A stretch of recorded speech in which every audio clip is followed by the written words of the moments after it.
So I was born in San Antonio, Texas. I lived there for like, I don't know, 6 months of my life. I don't remember it at all. My parents decided to move to Massachusetts for a little while. We were there about 3 years, and then we moved to Oklahoma, and then that was when we decided to be moving overseas. So I was 5 years old when my parents started talking about what's it going to be like to move to a different country and all of that. And I was 6 when we officially moved to Tashkent, Uzbekistan, which is in Central Asia, this small country that no one ever knows. But it's real, I promise. And I lived there from kindergarten all the way till I graduated high school. We spent about 1 year in America when I was in 7th grade, and besides that I lived in Uzbekistan my entire life until I graduated high school, and I moved back to America, and I lived in New York for 5 years. And yeah, that was kind of crazy because I really only lived in Uzbekistan, and that was what I knew. That was the country I knew.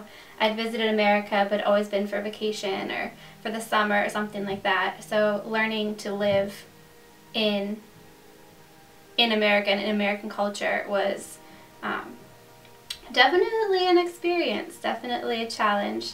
And since I've been in the States, I've been here for almost 10 years now, which seems crazy because I never expected to live in America that long. But I've moved around a lot still. I don't like to stay in one place. I don't know if it's just, I guess it's just what you get used to.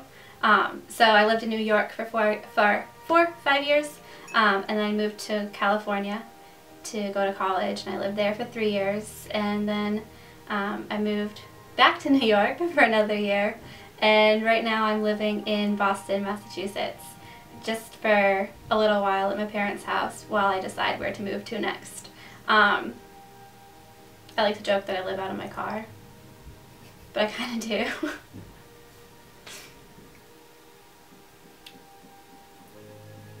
So home to me has always kind of been this obscure thing.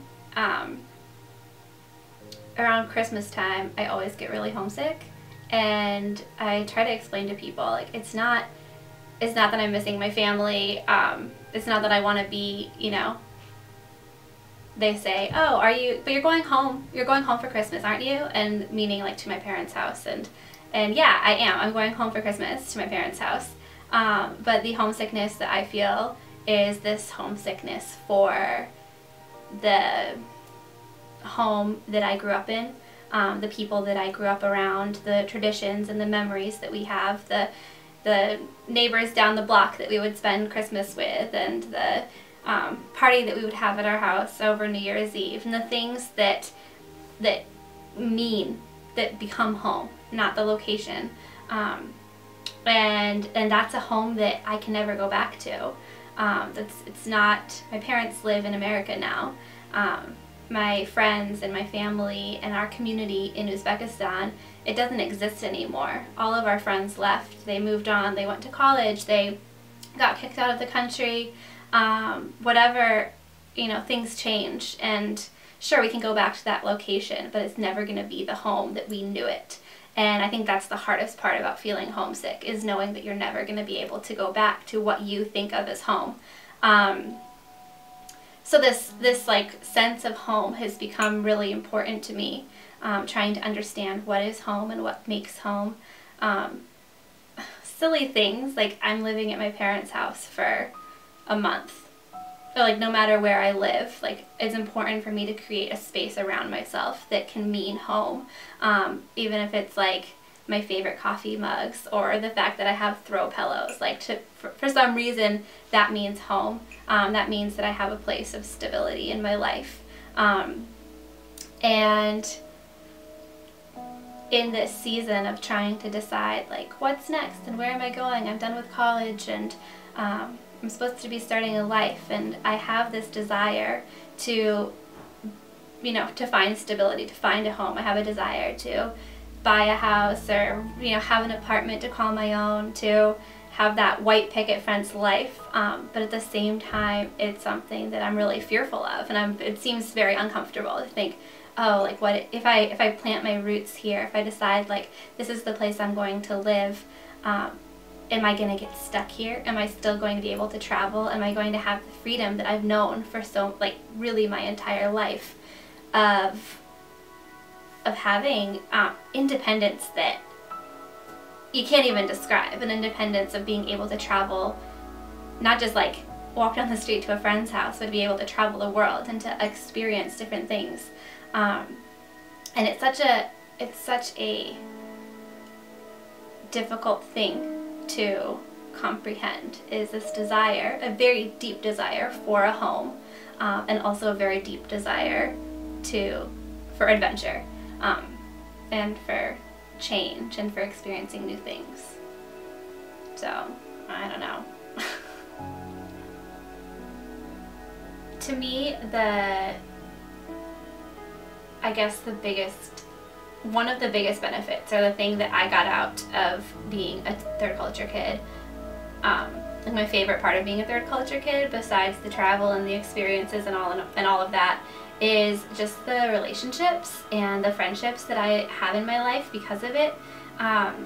There's this way that third culture kids relate to each other. Like, you can meet someone, complete stranger, and then realize that you guys both have the same background, that you're both third culture kids, that you both understand what it's like to kind of live in between cultures, and to have these like similar experiences, no matter what countries you've spent, no matter what your host country is, or no matter what your passport country is.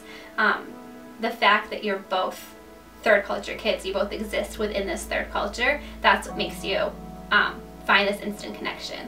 And then when you combine that with also like living in a country together for years, you end up with these friendships that are just so deep. And the friends that I have that I grew up with in Uzbekistan, you can't find friendships like that anywhere else. And they're friends that I haven't talked to for years and years, and then you see each other again, and you just have this, it's like you've never left each other, and you have the same depth of friendship. And to me, that is the gift that I was left with from being a third culture kid, and that's the part that I love the most. And honestly, that's why I want to do, like, why I'm passionate about third culture kids as well. I want to work with different third culture kids. I want to allow them to understand like how there's also really wonderful parts of being a TCK, and that you can come away with these friendships that are so incredible, and that you come away with these experiences that build your life into something really unique. I love this analogy of a kaleidoscope. A third culture kid's life is kind of like a kaleidoscope. A kaleidoscope is defined as an ever-changing pattern of shapes and colors, and you have this beautiful image that's created, but part of the beauty is that it changes, that it's not just still, and that it's constantly changing. And that image comes from broken pieces of glass. A kaleidoscope is made up of broken pieces of glass, so you have like this brokenness, but out of the brokenness comes this real beauty.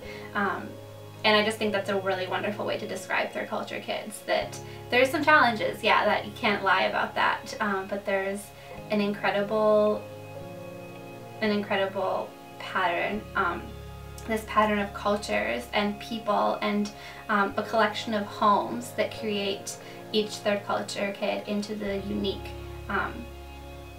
and just incredible person that they are. So I love it. I love being a third culture kid.